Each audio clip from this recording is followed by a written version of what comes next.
Bienvenue dans le parc régional du Verdon, à la rencontre des sapeurs-pompiers du groupe de reconnaissance et d'intervention en milieu périlleux. Niché à 805 mètres d'altitude, tout en haut de la falaise des Cavaliers, le poste de secours du Verdon surplombe le parc.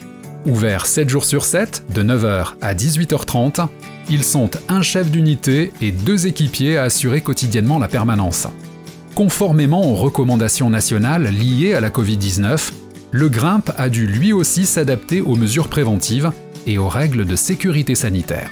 Donc nous avons créé un sas de passage pour prendre des informations au poste avec une seule personne à la fois, un sas d'entrée et de sortie, ainsi qu'un protocole sanitaire à respecter. Le personnel GRIMP, durant juillet et août, effectue environ 25 interventions par saison, réalise 25 soins par saison, également directement au poste de secours Verdon, et donne 4000 renseignements liés à l'activité des gorges du Verdon.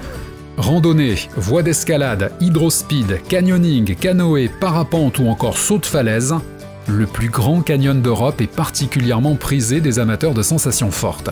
Il faut donc veiller à ce que l'équipement soit adapté. Adapté à l'activité, que ce soit une activité terrestre de randonnée ou aquatique, d'aquarandonnée ou de pêche, il faut avoir déjà des bonnes chaussures, des vêtements adaptés aux températures, donc shorts ou pantalons, et surtout prévoir des équipements en plus en vue d'un petit incident ou accident. Donc de quoi se tenir chaud, couverture de survie, doudoune, et prévoir également un imperméable ou un vêtement de pluie type Gore-Tex si la météo devient changeante.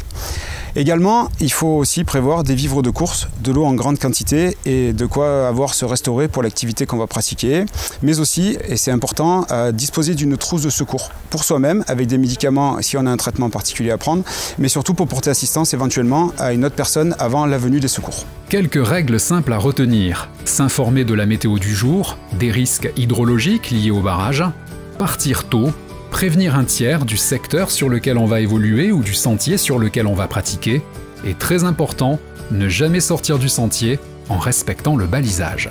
Pour ce qui est des différentes activités proposées, rapprochez-vous des professionnels qualifiés afin de prévoir un encadrement adapté. En cas de doute, n'hésitez pas à vous renseigner au poste de secours. Les sapeurs-pompiers du Var vous y accueillent jusqu'au 31 août.